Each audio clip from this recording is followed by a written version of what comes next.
Hola, bienvenidos a una nueva emisión de su programa Pido la Palabra de la Fundación Participar.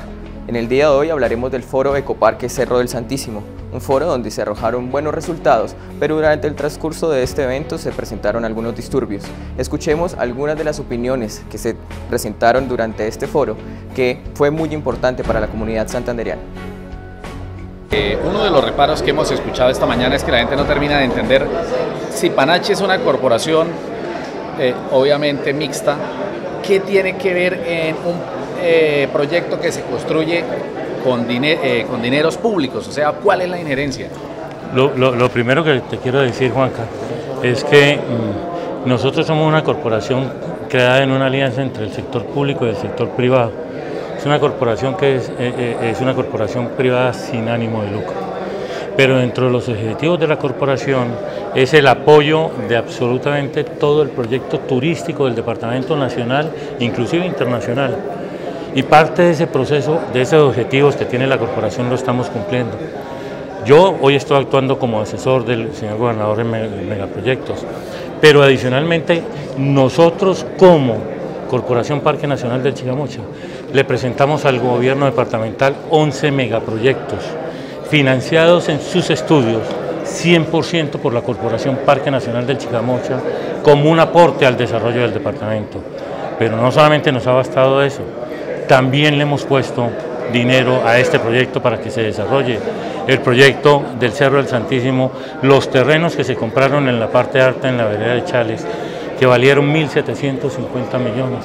Los terrenos de la Corporación de la Meseta de Bucaramanga en la parte de abajo valieron 3.022 millones. Y el aporte también en un pedazo de lo que vamos a hacer nosotros ahí como parte del proceso que hace la corporación, nos dan la posibilidad de ser partícipes en el caso del Cerro del Santísimo.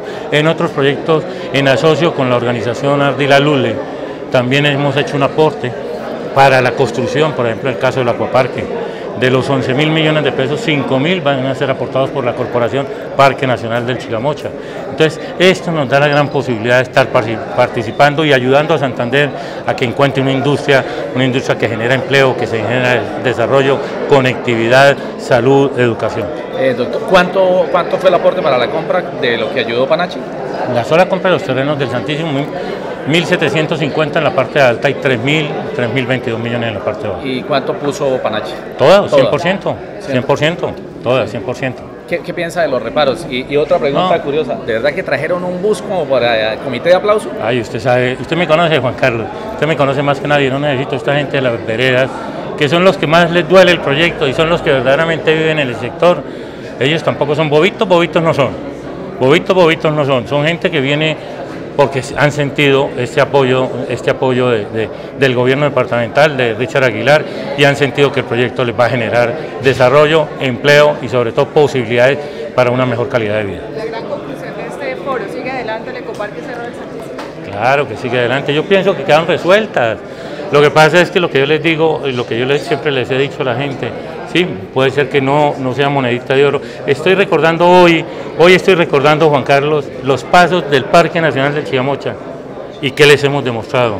Un proyecto exitoso, que le partió la historia del departamento en dos, que hemos generado empleo, hemos generado ingresos mayores de 1 billón de pesos a la cadena productiva.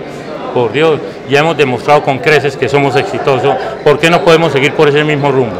Hay una aclaración que hace usted respecto a la vinculación de la CDMB al proyecto del Cerro del Santísimo. ¿Cuál es precisamente esa vinculación? ¿Es socia o no es socia? No es socia, ella es la autoridad ambiental. Nosotros le compramos los terrenos a la corporación. Coincidencialmente eran terrenos de ellos, que estaban abandonados. Ahí les demostré en las fotos, estaban abandonados. No es de ella. Ella es la autoridad ambiental y como tal está actuando. Responde usted en cuanto a los supuestos daños ambientales que se van a hacer, usted no van a ver. Pero ya ustedes me oyeron en la exposición, no hay daños ambientales, la misma corporación lo acaba de decir, no hay daños ambientales y nos vamos a cuidar de que no los vayan a ver. ¿Esos estudios de fertilidad de los suelos quién los hizo? Los hizo la Corporación Parque Nacional del Chigamocha con gente especializada como el doctor Jaime Suárez, que es el geólogo más importante que hay en este país. A mí me da risa cuando nos traen unos geólogos que ni siquiera ni conocen la zona y ahí el doctor Jaime Suárez, como me lo dijo, esto es simplemente una clase de geología y no la realidad del proyecto. No, pues naturalmente el debate apenas comienza. Vamos a seguir, lógicamente, acudiendo a las instancias que correspondan para que finalmente este tema se dilucide y se establezcan las exigencias de orden legal que hay que cumplir. Se aclaró el día de hoy que la CDMB no es, algunos se aclaró que no es socia del proyecto, sino que ellos vendieron el terreno. ¿Cuál es su apreciación? A ver, pues extrañamente hay un acuerdo proferido por el Consejo Directivo de la CDMB donde autoriza al director de la corporación para asociarse con Panachi a efecto de desarrollar el proyecto del Cerro del Santísimo. Legalmente, ¿cuál es el primer paso según pues, los argumentos legales que usted nos mostraba, cada una de esas normas? Pues el dueño del proyecto debe gestionar ante la autoridad ambiental, que en este caso tiene que ser la autoridad nacional, el otorgamiento de la licencia ambiental correspondiente y responder al sinnúmero de cuestionamientos y de observaciones que le formuló el secretario de Planeación de Florida Blanca a la licencia de construcción. Esa zona de recuperación para la conservación de 1996 que usted mencionaba, luego en 2010 cambió y ahora en 2012, ¿qué es lo grave de eso? Sí, lo grave es que uno ve que un instrumento técnico riguroso que debe estar respaldado en la ciencia se ha venido acomodando al proyecto. Es decir, el proyecto no se acomoda a la normativa que regula la materia, sino al revés. La normativa se le acomoda al proyecto. Es decir, uno entiende que un proyecto que está formulado de manera precipitada, ahí lo comentó el secretario de Planeación Municipal, las numerosas falencias que tiene la licencia de construcción. Y qué no decir de un proyecto de esas magnitudes en área protegida sin licencia ambiental. Este proyecto entonces se circunscribe en esa, digamos, idea de posicionar al departamento de Santander con un turismo de talla mundial. ¿Cuál es la inversión del proyecto y cuántos recursos de regalías del sistema general se están?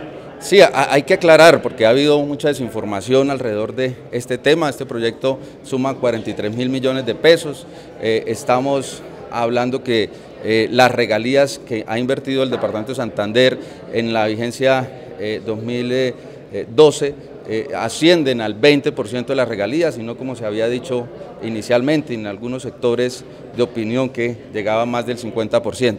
Aquí es importante señalar que Santander ha sido un milagro económico, como lo han visto en otros digamos, ambientes y lo reflejan los indicadores económicos y sociales que tenemos, gracias en parte a proyectos como Panachi, gracias en parte a ese potencial turístico que tiene el departamento y que lo hemos sabido aprovechar.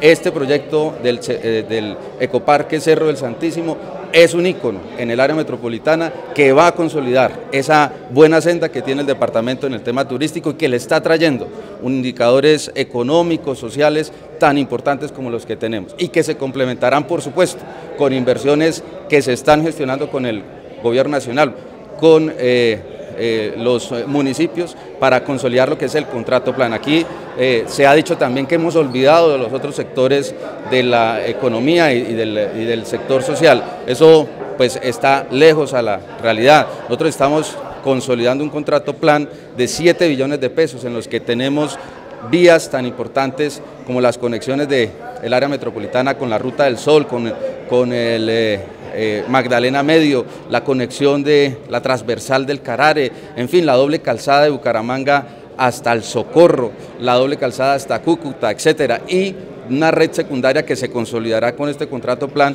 por sumas de 600.000 millones de pesos, que estamos hablando de corredores como el de San Gil, Charalado y Tama, el corredor Girón, Zapatoca, San Vicente, Ruta del Sol, el corredor desde Gambita, desde el sur del departamento, subiendo hasta el Carmen y desde el Carmen hasta la Ruta del Sol, en fin, las inversiones en infraestructura pues son importantes en este gobierno y estamos gestionando todos los recursos que ya han sido, digamos, asegurados en un preacuerdo que ha habido entre el gobierno departamental y el gobierno nacional en lo que se conoce como el contrato plan. Pero además las inversiones sociales, aquí también se trata de invertir en lo social. Ayer estuvimos en el Ministerio de Salud hablando del contrato plan, las inversiones que vamos a hacer en los hospitales, en la dotación de los mismos, en infraestructura, en salud, en fin. Este es un gobierno que atiende todas las dimensiones de desarrollo del departamento. Decían ahí los veedores que el local se había equivocado porque es que se pueden construir este tipo de proyectos hasta que no estén las necesidades básicas satisfechas. ¿Eso es verdad, secretario?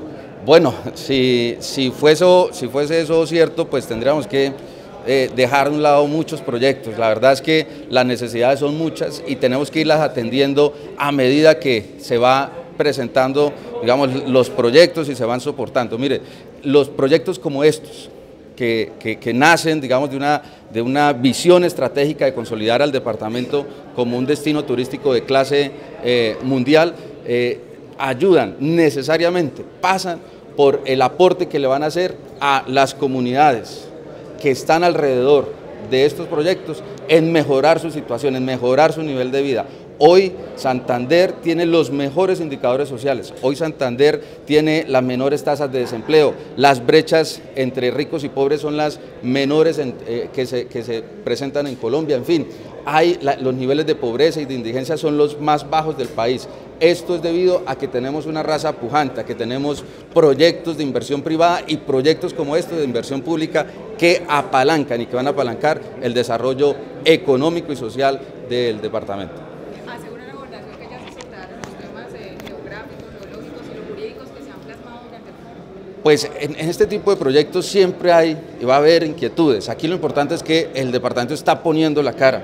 Nosotros no tenemos nada que esconder, estamos presentando y poniendo sobre la mesa todo lo que se ha hecho desde el mismo momento en el que el gobernador de Santander, Richard Aguilar Villa, que fue una promesa de campaña, que no estamos traicionando ese programa de gobierno que votó todos los santanderianos para elegirlo como gobernador. Allí estaba el Ecoparque Cerro del Santísimo y con toda la responsabilidad se ha actuado desde lo técnico, desde lo jurídico, desde lo ambiental, desde lo social, para que este proyecto cumpla con toda la normatividad. Es válido que existan inquietudes y este gobierno está dispuesto a aclarar, y si hay necesidad de profundizar en algún otro aspecto, ahí estaremos atentos a resolver esas inquietudes. Hay garantías para ello. La construcción del Cerro del Santísimo, ¿se puede, no se puede? Bueno, lo que nosotros como una institución técnica del orden nacional les estamos mostrando aquí, lo que nosotros sabemos y conocemos de este territorio. Y el mensaje es, tanto en amenaza por movimientos en masa como en amenaza sísmica, existe una amenaza. La recomendación y lo que nosotros estamos aquí comunicándoles es, hay medidas de mitigación. Para hacer esas medidas de mitigación se debe conocer, por así decirlo, la enfermedad. Entonces, si van a hacer algo, deben tener unos estudios ya puntuales de acuerdo a lo que van a hacer y en ese sentido deben tomarse las medidas, digamos, que sean obras, o sea, por ejemplo, si son muros o si son drenajes o si es manejo de qué se va a hacer en los casos específicos. Muchas veces se toman digamos, esos remedios se los toma de una forma porque se piensa que aquí no puede haber algo grande. Y la recomendación es, tomemos condiciones críticas, o sea, los problemas y los desastres ocurren cuando hay condiciones críticas que los desencadenan. Condiciones críticas son mucha lluvia, y ya conoció el país que puede llover muchísimo y que a lo mejor el clima está cambiando y que pueden haber condiciones de muchísima saturación de los suelos. Entonces, tomémoslos para mucha saturación de suelos y para sismos en una zona de amenaza sísmica alta, pues un sismo puede desencadenar deslizamientos y problemas de estabilidad. Esas son nuestras recomendaciones. Pero si hay riesgo de amenaza en esta construcción. O sea, nosotros no tenemos un estudio específico detallado en ese cerro. Los estudios que tenemos nos indican que hay razones para que existan condiciones de inestabilidad. Cuando hay pendiente fuerte, cuando hay rocas fracturadas, cuando llueve mucho y cuando hay sismos, hay condiciones de inestabilidad. Entonces, hay amenaza tanto por movimientos en masa como amenaza sísmica. Y eso, para mitigarlo, que es la gestión del riesgo, se deben hacer unas obras, un manejo de aguas, un manejo de cosas. Esas medidas son las que se deben sustentar en unos estudios técnicos específicos de eso. Doctora, en algunos casos también estudios que ustedes hacen, por ejemplo aquí en un colegio, San Ignacio, se invirtieron 1.000 millones de pesos y el colegio tuvo que ser evacuado porque no pueden dar clases. ¿Ustedes, o sea, qué pasa ahí exactamente? Es como yo les digo, cuando uno como médico muchas veces hace unos exámenes médicos y uno dice, usted tiene unos triglicéridos altos. Es la persona la que debe aceptar o no aceptar las recomendaciones del médico. Si yo voy donde el médico y me dice, mire, sus triglicéridos están altos, no puede comer grasa, tiene que hacer ejercicio, evite el estrés, etcétera, etcétera, etcétera. Pero si yo no voy donde el médico y le digo, a mí no me prohíba nada, yo sigo comiendo el chicharrón, yo sigo tomando trago todos los días y yo soy un histérico de primera, pues las recomendaciones del médico ahí se quedan, ¿no es cierto? La recomendación del médico sería la amenaza. El manejar el riesgo sería que yo me tome los remedios, deje la grasa, no coma con sal, etcétera, etcétera. Si yo no hago eso, las decisiones que yo tomo, mi vulnerabilidad aumenta. Nosotros somos una institución técnica que evalúa amenazas, o sea, evalúa el fenómeno. Nosotros no le prohibimos a una administración municipal construir o que evacuar, o nosotros no somos los que tomamos esas decisiones.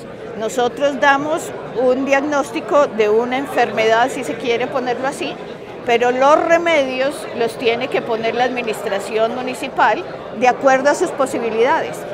Podría ser que yo como médico estoy pensando en que el paciente de un cáncer que tiene un tumor, yo lo digo, vaya hacia Suiza, que allá hay unas clínicas buenísimas. La administración municipal, que sería el dueño de la plata con el paciente, dice, pero es que mire, yo a duras penas tengo con qué vivir, con qué darle el colegio a los niños, con qué coger el bus todos los días. Entonces, los remedios, o sea, la mitigación del riesgo también es una decisión política. Y ahí es cuando es tan difícil. ¿Cuáles son los medios para mitigar esas amenazas, no es cierto? Es decir, el terreno sí tiene amenazas, pero al mismo tiempo no se ha hecho un estudio respectivo frente a esto. ¿Se debe hacer? ¿Se va a hacer? Lo que aquí nos presentó el representante de la gobernación, él mostró que un ingeniero muy prestante de aquí de la región ha hecho un estudio de amenazas y que con ese, digamos, esa certificación, con ese estudio, que debe estar representado por un estudio, pues ellos ya evaluaron la amenaza en el sitio del proyecto. Eso fue lo que aquí nos presentó el representante de la gobernación. ¿Sí hay amenaza? Nosotros, sin ese estudio, estamos diciendo, aquí hay una amenaza por movimientos en masa y hay una amenaza sísmica. Desde antes del detalle ya sabemos que existe una amenaza. Todas las regiones en Colombia, todas las montañas y más esta zona que tiene muchos problemas, aquí hay una amenaza. Lo que necesita el estudio más detallado es para ver cómo lo van a mitigar, o sea, cuáles son para diseñar obras, para saber qué tipo de obra, cómo es el fenómeno puntual que está ocurriendo o que podría ocurrir. Porque la susceptibilidad a los deslizamientos es algo que en este momento no ocurre, pero que si uno dice, mire, con estas características, con este material fracturado, con mucha saturación y con un sismo fuerte puede existir un deslizamiento, no es que ya exista el deslizamiento. Entonces, para evitar eso, yo hago, no sé, tales obras. Para decir eso, se necesitan unos estudios. Primero que todo, tal como se vio en la clarísima exposición sobre los aspectos legales que hizo el doctor Gamarra, ahí hay una serie de inconsistencias de carácter grave. Para empezar, las rondas hídricas de que habla el decreto ley 28/1174 se refieren efectivamente a 30 metros por encima de la cota de inundación. Y luego hay otro decreto que establece que a la cota de inundación que ocurrió durante los últimos 15 años. Bueno, en términos de lo que sería el rigor subsidiario, la misma alcaldía o el mismo consejo determinó dentro del Consejo de Florida Blanca que se le adicionaran 70 metros a esos 30 metros, luego son 100. Y entonces muy claramente vemos allí cómo la gobernación desvirtúa eso diciendo que se trata de los nacimientos. No, ahí es clarísimo que se está violando la normatividad porque es determinante la ronda hídrica para el caso de los ríos. Y por otro lado vemos con mucha preocupación que no se ha hecho ningún estudio ni evaluación ambiental dentro del plan de manejo que allí presentaron. Solamente hay 3 componentes y no se establece cuál va a ser el efecto, el impacto negativo ambiental para todas las especies animales que allí se encuentran, no solamente en el sector del proyecto, sino también en los alrededores. Por ejemplo, la avifauna. Las aves tienen necesidad de unos espacios muy grandes para poder desarrollar su ecología y desde luego allí no se contempla eso, no hay estudios. Ahí está la presencia activa de una ranita que es de arriba del sector, pero de todos modos tampoco se determina si hay o no influencia directa del proyecto sobre ella, ya que esta es endémica, única en el mundo, la famosa rana cristal que fue descubierta por Jorge Velosa. Vemos con preocupación cómo la gobernación, desde luego, maneja todos sus criterios amañados y acomodados a ciertas circunstancias, claro, que determinan los especialistas que contratan. Todo ello obedece a una clarísima propuesta de ese sector que lidera el gobernador y su gente y que no reconoce que hay necesidades prioritarias de orden social, y ese es otro aspecto muy importante. ¿Por qué van a gastar 40.000 millones de las regalías habiendo en la lista de necesidades sociales grandes necesidades como el agua misma para muchos municipios, como el techo, como la salud, como la educación? Eso es algo que no podemos ver desde ningún punto de vista con buenos ojos, y somos y lo hemos sido siempre, clarísimos opositores a proyectos que no reconozcan la validez ambiental como prioritaria y también en los aspectos sociales, como en este caso. ¿Muy largo? En Colombia, aunque se presenten este tipo de conformismo, en muchas ocasiones las obras se construyen. ¿Cuáles serían las consecuencias o los beneficios de construir esta obra? Definitivamente las leyes en Colombia, como lo decía en alguna pieza magistral Gabriel García Márquez, se quedan en el papel casi siempre. ¿Por qué? Porque siempre se acomodan a los intereses de un grupo determinado que generalmente es económico y generalmente va asociado con lo político. Y tristemente los proyectos o los famosos megaproyectos que vemos en Santander siempre se enmarcan dentro de esos intereses, y lo que vemos finalmente es cómo las leyes, por un lado y por otro, se amañan, se acomodan o se interpretan para lograr esos beneficios.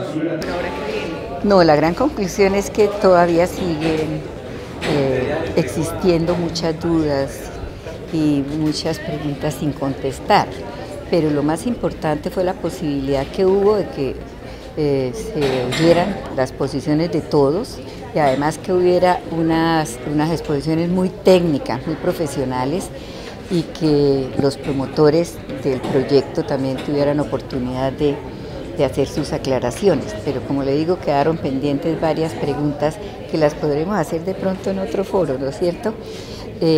Otra cosa que quería advertir es que varias de las preguntas que hizo el público y que pasaron por escrito y que quedaron sin contestar, se van a contestar, se les van a mandar, tengan la absoluta certeza de que eso va a ser así. Muy contenta porque se cumplió una de las principales metas, que era lograr la participación ciudadana.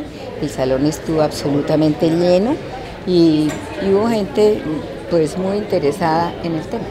Para usted, ¿qué preguntas o interrogantes se quedan en el tintero en esta ocasión que pues más adelante de pronto en otra actividad se podrían evacuar? Pues se quedan en el tintero los motivos por los cuales dieron una licencia de construcción sin haber llenado los requisitos. Entonces eso hay que aclararlo un poco más, como lo dijo el secretario de Planeación de Floridablanca.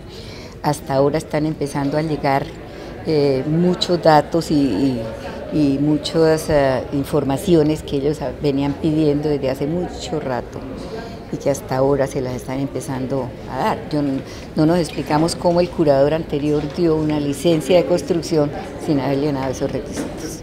¿Qué duda grande le queda a usted específicamente, doctora? De pronto, el tema más grave que se ha iniciado. No, yo creo que duda grande, por ejemplo, esa, haber dado una licencia de construcción sin haber llenado los requisitos. Eso me parece gravísimo.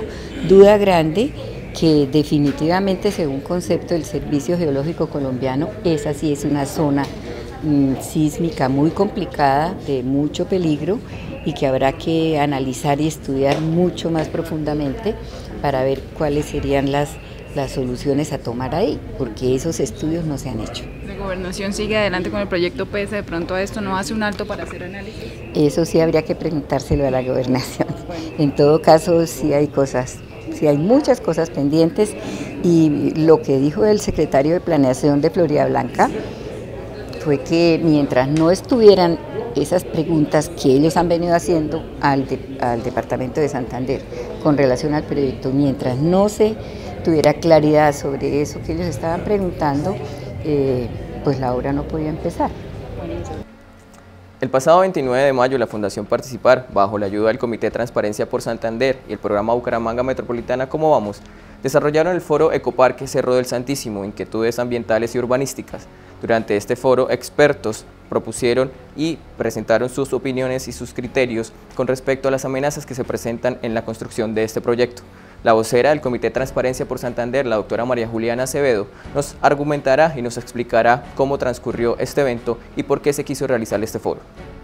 Hola, mi nombre es María Juliana Acevedo Ordóñez, soy vocera del Comité de Transparencia por Santander.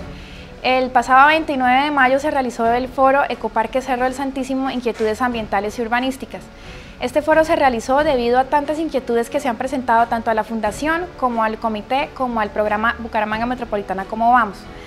Debido a tantas inquietudes y quejas de la gente, decidimos que era importante aclarar ciertos puntos que se presentan alrededor del desarrollo de este proyecto. Inquietudes tanto técnicas, inquietudes dentro de la contratación de este proyecto, inquietudes acerca de los peligros o las posibles amenazas que se puedan presentar al momento de construir un proyecto de esta magnitud. Siendo así, se reunieron los tres programas y reunimos a expertos de la más alta calidad y conocimiento para que aclararan estas dudas. Así fue como se presentó el director del Servicio Geológico Colombiano, el doctor Oscar Paredes, y el doctor Hernán Gamarra, miembro de la Fundación Participar, quienes son autoridades en los temas ambientales y urbanísticos. De la misma forma, también se presentaron las opiniones de la Gobernación de Santander, de la Alcaldía de Florida Blanca y de la Corporación de Defensa de la Meseta Bucaramanga, para que ellos también expusieran o nos aclararan las inquietudes que nosotros teníamos planteadas. En este momento, como conclusión, tenemos que ciertas inquietudes siguen vigentes. No se resolvieron ciertos temas como en temas ambientales, ciertos temas en el tema geológicos, en los estudios geológicos que se deberían hacer a profundidad para el desarrollo de este proyecto.